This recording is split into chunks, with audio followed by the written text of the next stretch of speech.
Hello guys, starting వచ్చేసి నా salary వచ్చేసి ఇక్కడ 15,000 అయితే ఇస్తారు. నేను వచ్చేసి ఇక్కడ టెక్నీషియన్గా అయితే వర్క్ చేస్తున్నా. ఇదంతా వచ్చేసి సోలార్ ప్లాంట్ గైస్. చూడండి, ఇలాగైతే ఉంటుంది. ఎందుకంటే ఇన్ని రోజులు, చాలా రోజులు అయితే అయింది. ఇన్ని రోజులు అంటే ఒక 1 మంత్ అయితే అయింది నేను వీడియో పోస్ట్ చేసి. ఎందుకంటే మొన్న దీనికి ముందు ఒక వీడియోకి అయితే పోస్ట్ చేసా, అందులో అయితే రీచ్ అయితే రాలేదు. అందువల్ల వచ్చేసి నేనైతే వీడియోని అయితే నాకు ఇంట్రెస్ట్ అయితే లే. బట్ ఈరోజు అయితే నేను సైట్లో అయితే ఉన్నా. సైట్లో అంటే ఈ సోలార్ ప్లాంట్లు అనేవి ఫ్రీగా అయితే ఉన్నా. అందుకే నేను అయితే వాయిస్ ఓవర్ అయితే ఇస్తున్నా.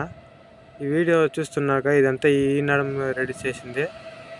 ఈ ఒక్కొక్క ఇన్వర్టర్ వచ్చేసి ఇప్పుడు నేను ఉండేది జస్ట్ 1 మెగావాట్ సోలార్ ఇన్వర్టర్.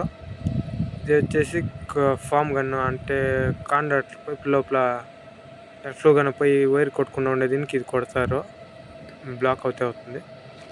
దాని పక్కన ఉండేది వచ్చేసి ఇది ట్యాగులు, మనం వైర్లు గిల్లి ట్యాగులు వేసేకి. సేమ్ ఇలాగైతే చూడండి, డస్ట్ కానీ వేసిన్నారు. ఆ డస్ట్ ఏమికంటే వేసినది అకస్మాత్ ఏమన్నా లోడ్ గిడితే కన్నా మనకైతే అక్కడ కేబుల్ పోయింది అని తెలియడానికి డస్ట్ అలాగే ఇటుకలో తీస్తారు. ఆ పెద్ద పెద్ద డ్రమ్లు వచ్చేసి ఏసీ కేబుల్లో. ఈ ప్లేట్ వచ్చేసి 580 వాట్ ప్లేట్లో. ఈ చిన్న చిన్న వైర్లు కూడా ఇది వచ్చేసి 6 స్క్వేర్ కేబుల్, అంటే ఒక ప్లేట్ని ఇంకా ఇంకొక ప్లేట్కి అయితే వేసేది. అలాగే ఇది వచ్చేసి ఈ ఇన్వర్టర్ వచ్చేసి 1 మెగావాట్, అంటే ఇట్స్ 6 ఉన్నాయి. అంటే మీరే తెలుసుకోండి, 6 వీటికి 6 మెగావాట్. ఈ కింద చూసారు కదా ఇంతకుముందు, ఈ బాక్స్ వచ్చేసి ఆర్ఎంఈ, ఇది ఆక్సిలరీ బాక్స్, అంటే లైటింగ్కి. లోపల ఈ నడుము రెడీ అయిన దానికి లోపల ఉన్న ఐటమ్ అంతా ఇలాగే ఉంది. అంటే ఆ సైడ్లోకి ఎత్తుకొచ్చిన రూమ్ దాకా ఎత్తుకొచ్చిన సామాన్లు అంతా ఇట్లా చూడండి, ఇలాగవుతుంది. ఈరోజు అయితే ఎత్తుకోపోవాలా, అందుకే ప్యాక్ చేసి పెట్టాము. ట్రాక్టర్లోకి వేసుకొని పోయి మళ్ళీ ఆఫీస్తో అయితే దించేయాల.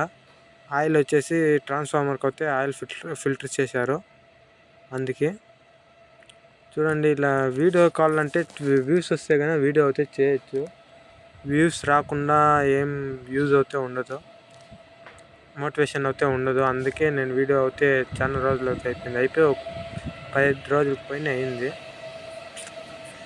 నాకు ఇంట్రెస్ట్ ఉండలేదు, ఏమన్నా చూస్తే కానీ ఇంట్రెస్ట్ ఉంటుంది. ఎవరన్నా వీడియోని చూసి కామెంటు లేదా లైక్ కొడితే బాగుంటుంది. ఇలాగైతే ఫుల్ డీటెయిల్స్గా అయితే చూపిద్దాం అనిపిస్తుంది, సోలార్ ప్లాంట్లో ఏమేమి జరుగుతుంది, ఎలాగుంటుందని. ఇప్పుడు నేను వాయిస్ ఓవర్ ఇచ్చిండేది కూడా ఇంకొక ఇలాంటిదే, కానీ ఇంకొక ప్లేస్లో అయితే ఇచ్చినది. నేను ఇప్పుడే వీడియో తీసుకొని అయితే వాయిస్ ఓవర్ వేయలే, ఎందుకంటే జనాలు కానీ ఉంటారు కదా, నేను కొంచెం ఇంట్రోవర్ట్. అందువల్ల ఈ వీడియో అయితే ఇందుకే లాస్ట్ అవుతుంది. నెక్స్ట్ వీడియో కావాలంటే వ్యూస్ వస్తే చేస్తాను.